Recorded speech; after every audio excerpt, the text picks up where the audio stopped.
Hello, and thank you for having me join your conversation on education for sustainable development. How we can support learners to make better choices between the present and the future. Globalization and digitalization have connected people, cities, countries, continents in ways that vastly increase our individual and collective potential. But the same forces have also made the world so much more volatile, complex, ambiguous, uncertain.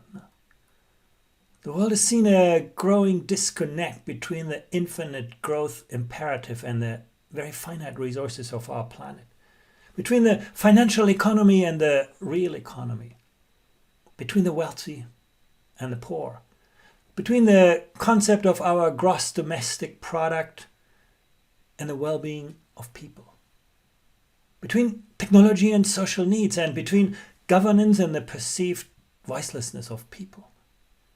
Of course, no one should hold education responsible for all of this. But neither should we underestimate the role that the knowledge, skills, attitudes, values of people play in social and economic development, and also in shaping the cultural context. But while digital technologies and globalization have disruptive implications for our economic and social structures, those implications are never predetermined. It's always the nature of our collective responses to those disruptions that determines the outcomes. Now, the continuous interplay between the technological frontier and the cultural, social, institutional, and economic agents that we mobilize in response.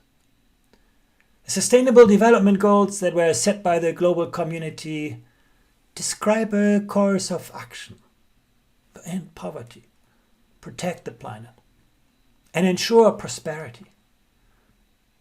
And those goals are the shared vision of humanity. It could provide the missing piece in the globalization puzzle, now the glue that can counter the centrifugal forces in the age of accelerations. But again, the extent to which those goals will become a reality will depend in no small part in what happens in today's classrooms. It's always educators who hold the key whether people will learn to live with themselves, to live with others, and to live with the planet. In this world, education is no longer just about teaching people something. It's about helping them develop a reliable compass and the tools to navigate with confidence through the world in which we live now. Success in education today is about identity, it's about agency, it's about purpose. It's about building curiosity, opening minds. It's about compassion, opening hearts. And it's about courage, being able to mobilize our cognitive, social, and emotional resources to do something, to take action. And no doubt, those are also going to be our best weapons against the biggest threats of our times now. Ignorance, the closed mind. Hate, the closed heart. And fear, the enemy of agency now. Big challenges.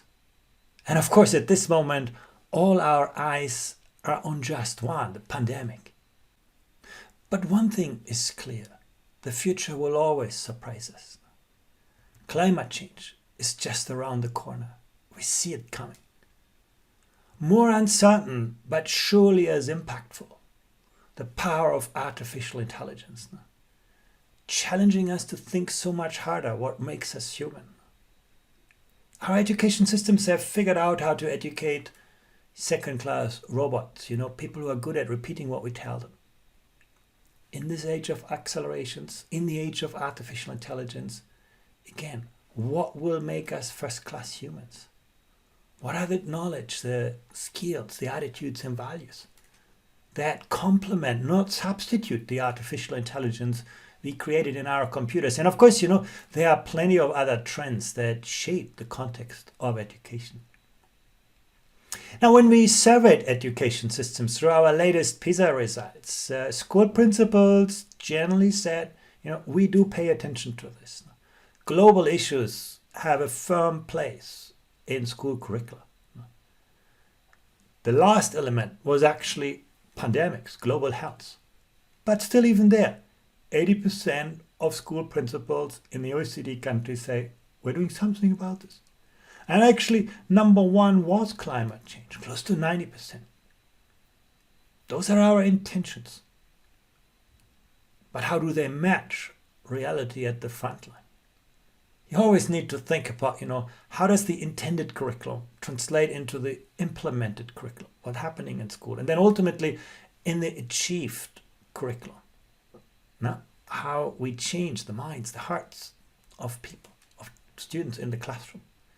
When we surveyed students through PISA, and unfortunately, I must tell you, in these data, we don't have Sweden included because Sweden didn't take part in the PISA assessment of global competency. But you can still sort of see the bigger picture in this. You can see close to 80% of 15-year-olds says, looking after the global environment is really important to me. This agenda is urgent for the next generation. I think of myself as a citizen of the world. When I see the poor conditions that some people in the world live in, I feel responsible to do something. But, when you ask students, can you do something about the problems of the world? The bars get much shorter. I think my behavior can impact people in other countries.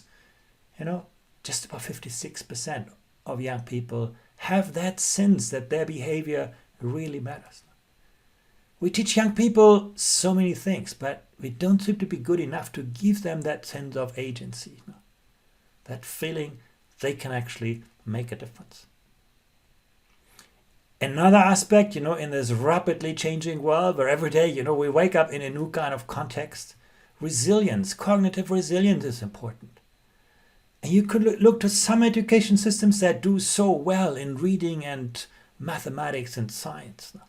Think of Vietnam or Macau in China, but they're at the end of the spectrum when it comes to students' capacity to be open to the future, to have an open mind, to be willing to engage in new kinds of challenges. Now, some country, like Mexico or Spain, that you would not associate with, amazing PISA outcomes, amazing mathematics or science skills. But students seem to be more open to a new world. And once again, that kind of cognitive resilience is important in the world in which we live. So with our latest PISA assessment, we looked at those kinds of issues in a more nuanced kind of way. First of all, we wanted to see to what extent are young people able to examine local and global and intercultural issues. Can they combine what they know about the world with critical reasoning? We wanted to know to what extent they can understand and appreciate the perspectives and worldviews of others. In these days, technology pushes us into these echo chambers. We communicate and connect with people who think like us, who look like us, who walk like us. It's actually so much harder for people to engage with the diversity in our societies. That's one of the most fundamental roles that schools can play now. Making people appreciate different ways of thinking, different ways of walking, different cultures now. Recognizing those perspectives. So the PISA assessment looked into this. And then we wanted to see to what extent can young people not just appreciate, but actually engage in open, appropriate ways with other cultures, with other people. And ultimately, you saw some data already, to what extent are they willing to take action, not to mobilize their cognitive, social, and emotional resources to change the world, to do something. So that's basically what this PISA assessment of global competence is about. We looked at the knowledge and cognitive skills that we directly assessed. We looked at social skills and attitudes that we surveyed through self-reports. And then we collected a lot of data from school leaders, teachers, and parents to give us a better sense of this. So when we think about sustainable development, the environment is, first and foremost in our minds. But our capacity to live with ourselves, to live with others, to live with the planet, to engage with other people, appreciating different perspectives, is a very, very important part of this. Empathy is something that we often think in terms of, people, interaction with people. But it's equally important at the aggregate level. To what extent are we open to other cultures, other ways of thinking?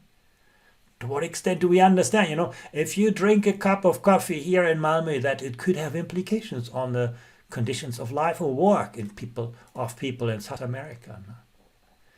So let me show you a few results on this. No? When you look at, for example, to what extent are students understanding the perspective of others? You can see about 2/3 of students say, I sometimes try to understand my friends better by imagining how things look from their perspectives.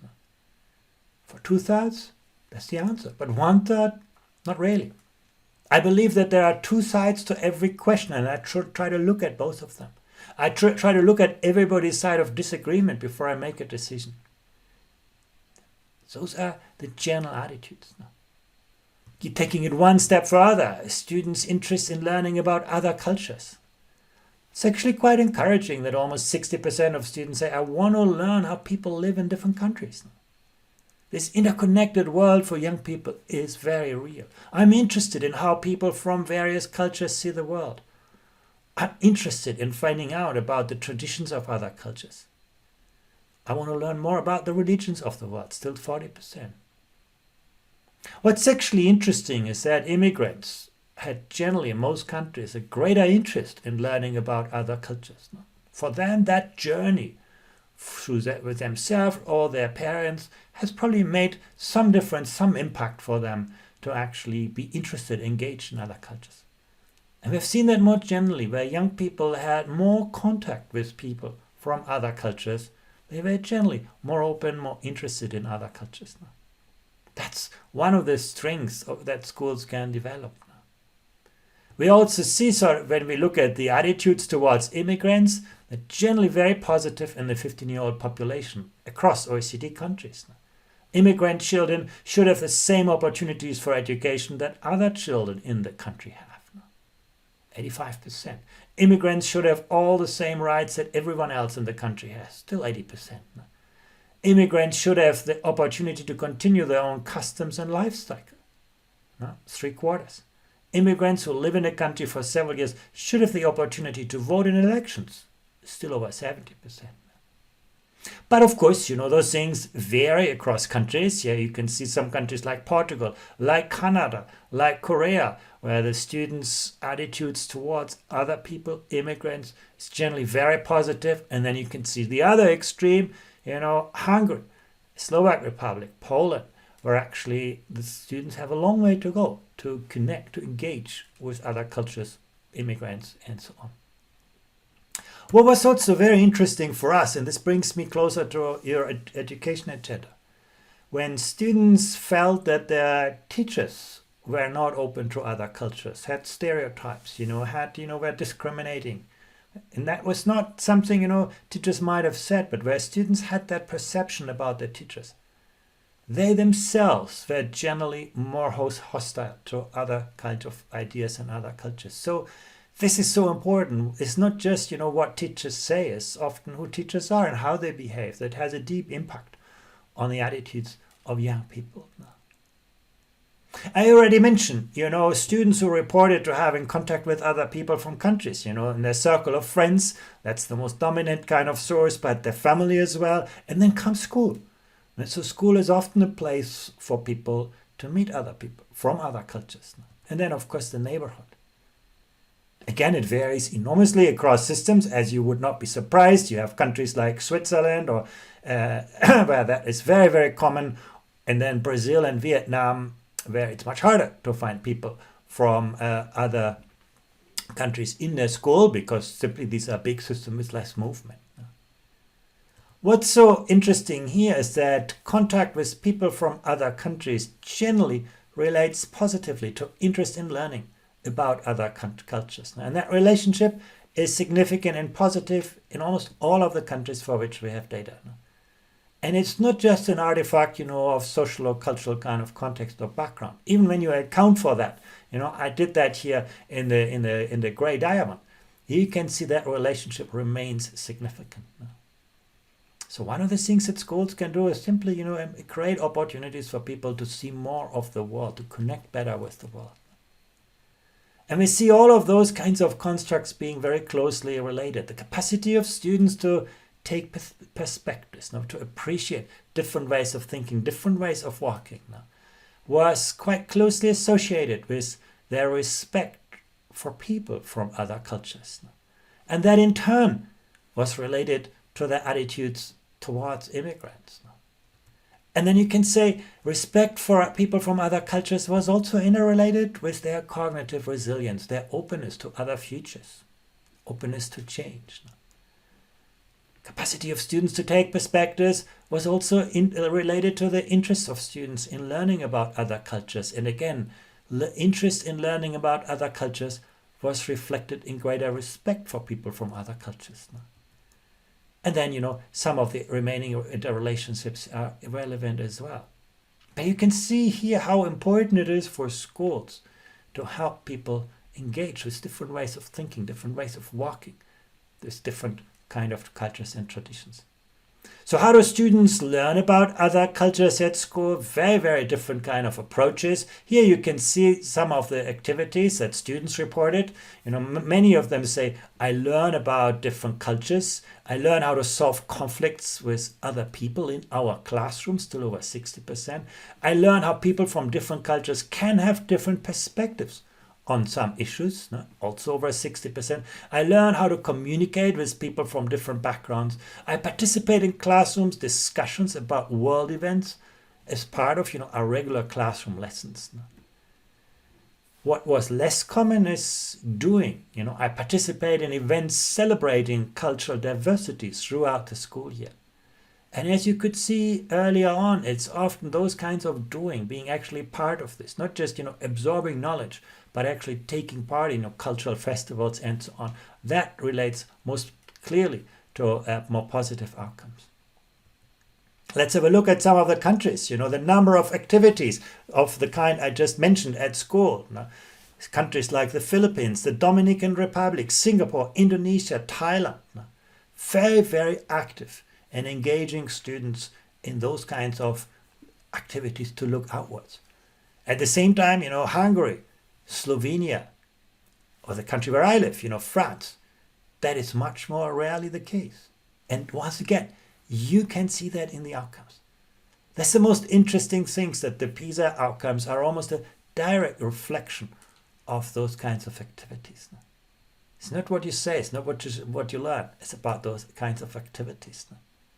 For example, we can see the number of learning activities relates very positively to students' activities. Where students did more of those things that I just highlighted, they were generally more interested in learning about other cultures. They were more aware of global issues. They had greater agency regarding global issues. They had a greater sense of self-efficacy. They had greater cognitive adaptability, resilience, openness. They were more open to other perspectives. They were more aware of the challenges of intercultural communication. They showed greater respect for people from other cultures, and they had more positive attitudes towards immigrants. Those things do really matter. And we can embed them in every school subject. This is not about, adding a new kind of subject, and it's not about the social science or history. You can do that in mathematics. You can do that in science. It's all about creating more space for student agency. Getting away from the idea that students are just passive consumers of learning, that parents are clients and that schools are service providers, towards an idea where learning is a whole of society enterprise, where at the heart of it is students' agency and co-agency. Can you think for yourselves? Can you walk with others? Of course, knowledge will always remain important. But also here, we need to engage in a shift from just learning at the surface to learning about the nature of the disciplines. It's not just about in science, about learning about physics and chemistry. It's about, can you think like a scientist? Can you design an experiment? Can you distinguish questions that are scientifically investigable from those that are not? Can you think like an historian? History is not about names and places, just these are the phenomena. History is about understanding how the narrative of a society has emerged, how it has developed, how it advanced, and sometimes how it unravels when the context changes, and what that means for the moment in which we live. Can you think like a mathematician? We spend so much time teaching students how to calculate an exponential function. Computers are so much better than that. We're not very good in helping young people understand the idea, the nature of an exponential function. And it's not easy. We are all born in, linear spaces. Time is linear. That's the world in which we are comfortable. That's why we have such a hard time to engage with the idea of an exponential function. We don't experience this. But it's all around us. If we would understand the idea of an exponential function better, we would have sent, 3,000 doctors fighting the corona pandemic when it broke out rather than 300. But it's a concept foreign to our direct experience. So that's why the world of mathematics can open us a new window, a new ways of thinking. And of course, ultimately, you want people to not only own the foundations of the disciplines, but also to be able to think across the boundaries of the academic disciplines. And then, knowledge is important, but it's just the start. The world no longer rewards people just for what they know. Now, Google knows everything. The world rewards people for what they can do with what they know. That's what the skills dimension is about. And when we think about skills, the first thought goes to cognitive skills, creativity, critical thinking. And yes, they're very, very important. But equally important are the social and emotional skills. Empathy, courage, resilience, curiosity, leadership. You should no longer see them as byproducts of the curriculum, but they should be the instantiation of what we teach.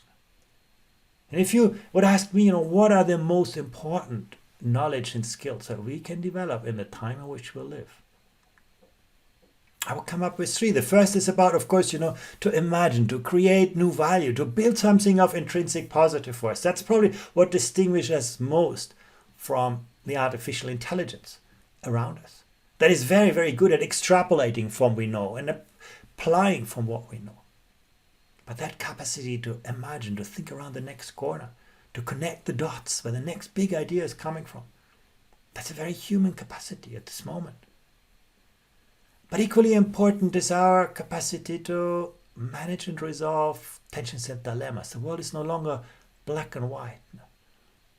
Often we need to navigate ambiguity, manage complexity. And last but not least is about, taking responsibility, being able to mobilize our cognitive, social, emotional resources to do something. So if I put this back into curriculum design, what does this mean? Well, within a discipline, the design principles are clear. It's about focus, teaching fewer things at greater depths. One of the greatest challenges for all of us. It's so easy to add something new to the curriculum. It'll make everybody happy. Everybody has their hobbies. It's so hard to take something away. Someone is always going to say, this is the most important thing. And we as parents are sometimes more part of the problem than part of the solution. We get so anxious when our children no longer learn what was very important for us, or even more so when they do learn things we no longer understand. But focus is teaching fewer things at greater depths. It's perhaps the biggest secret to, educating for tomorrow's world. Rigor, cognitive demand, engaging students' thinking in an instructional process, rather than, making them consumers of learning, developing active and proactive learning strategies. And coherence. Easy to say, hard to do. Building meaningful learning progressions, understanding that different students learn differently and engaging with that diversity through sort of carefully sequenced learning. And when you move beyond the disciplines, transferabilities. Again, can you look at problems through different disciplinary lenses? Can you think across the boundaries of academic disciplines? something that we pay great attention to in PISA, and we often get criticized for this. No? Mathematics teachers tell us, well, that's not a mathematics test. That's really something you should have, tested in physics or history. Well, but in the real world, we need to be able to make those connections. No? Choice. No? Very hard as a teacher. What do I prioritize for my students today? No? If you don't make choice, you will teach, a mile wide and an inch deep. Making deliberate and meaningful choices and making them such that they are shared in the school so that the learning across subjects is coherent. Now, that's what project-based and interdisciplinary learning is really about. And then, think beyond the school. Learning that is authentic, that is problem-based, that is project-based, that is about, co-creation in conversation, that is well aligned. And then, how do you build that agency among students and teachers? That students become active learners, that teachers become designers of innovative learning environments. And in a world, where sustainability is the key, we need to actively engage with change. What we can see is that, the gap between what the world demands and what education provides has not become narrow. It's becoming much wider over the last decade. We need to strike a careful balance between modernizing and disruption. Sometimes disruption comes from outside. Sometimes it needs to come from ourselves. But actually often it's about modernizing, incremental change. How do we reconcile new goals with the old structures that we have and that will remain there for foreseeable times? How do we support globally minded students and teachers that are also locally rooted? How do we foster innovation while recognizing the socially very conservative sector of education? How do we leverage new potential with existing capacity? How do we reconfigure the spaces, the people, the time, the technology to design learning environments that help students learn for their future rather than for our past? These are the big questions that we need to answer. And I'm glad that here in Malmö you're making headway to this. Thank you very much.